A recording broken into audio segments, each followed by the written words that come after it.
E aí, hoje a gente vai fazer uma coisa diferente. Vamos abrir o capô do motor da língua inglesa para dar uma olhada bem de perto na sua peça mais, digamos, peculiar e essencial, o verbo to be. A gente vai entender os componentes, as plantas e a regra de ouro para que tudo funcione direitinho, sem falhas. Para começar, uma pergunta rápida só para aquecer. Existe um único verbo em todo o inglês que muda de forma para quase cada pessoa. Qual seria? Pois é, a resposta é o nosso famoso verbo to be. E olha, dominar essa pecinha única é o verdadeiro segredo para destravar uma fala muito mais natural, muito mais correta. Então, vamos mergulhar nisso. Pensem no verbo to be como aquela peça super especial feita sob medida no motor da língua. Sério, não tem nenhuma outra que se comporte como ela.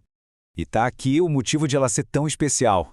Enquanto os outros verbos, na maioria das vezes, mantêm a mesma forma, o to be fica mudando o tempo todo. É exatamente por isso que a gente precisa de um manual técnico só para ele, sabe? Para entender como instalar e usar essa peça sem dar problema. E aqui está ele, o nosso manual técnico. Essa parte aqui é como se fosse a lista de peças essenciais, mostrando as diferentes formas do verbo to be, tanto no presente quanto no passado. Vamos olhar esse esquema técnico com calma. Para o sujeito I, a peça do presente é am e a do passado was. Simples. Já para he, she ou it, a gente usa is no presente e was no passado. E para todo o resto, you, we, they, as peças certas são are e were. Essa é a base de tudo, a nossa lista de peças fundamental. Ok, agora que a gente já tem todas as peças do nosso kit, chegou a hora de olhar as plantas de construção. Existem basicamente 3 projetos, 3 esquemas principais para montar frases que funcionam perfeitamente usando o verbo to be. E as 3 plantas são essas: a afirmativa, que serve para fazer uma declaração, a negativa, para dizer que algo não é verdade, e a interrogativa, para fazer uma pergunta. Cada uma delas tem uma ordem de montagem bem específica. Vamos começar com a planta mais básica de todas, a afirmativa. A estrutura aqui é super direta. Primeiro vem o sujeito, logo depois a peça correta do verbo to be e, por fim, o complemento, sem mistério. Olha só como as peças se encaixam que nem uma luva. She é o sujeito, is é a forma exata do verbo para she, e a student é o complemento. Montagem perfeita, sistema funcionando. Agora, vamos para a segunda planta, a negativa. A estrutura é quase a mesma, mas a gente adiciona um componente pequeno, mas muito poderoso. A palavra not. Ela entra na montagem logo depois do verbo to be. Pegando o nosso exemplo de antes, a montagem fica assim: she, seguido de is not, e aí o complemento a student.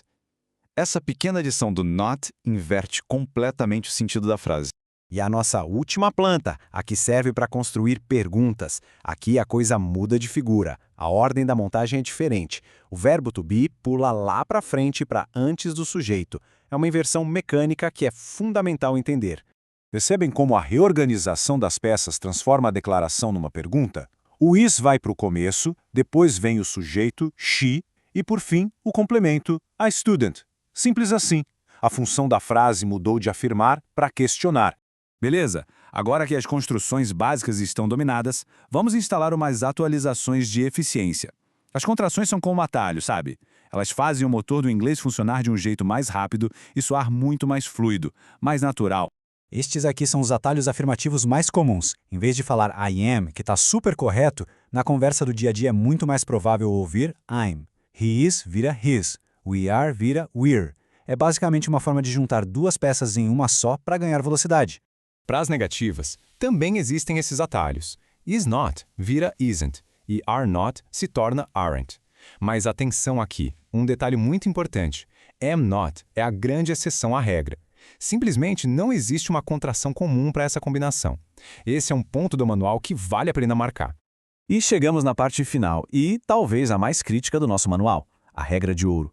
Seguir essa regra é o que vai evitar uma falha catastrófica no sistema gramatical. Prestem bem atenção. E a regra é a seguinte: no presente e no passado simples, o verbo to be é um operador principal. Ele não precisa de ajuda. Ele não trabalha junto com outros verbos de ação. Ele funciona sozinho. Ponto. Este exemplo aqui mostra exatamente o que acontece quando a gente quebra a regra. Falar I am study English é uma falha de sistema. É como tentar encaixar duas peças que não foram feitas para trabalhar juntas. O am e o study não funcionam dessa forma. A operação correta é simplesmente I study English. O verbo to be não é necessário aqui. Ah, mas e I am studying? Bom, aí é outra história. Isso é o presente contínuo, uma outra parte do motor que a gente pode ver depois.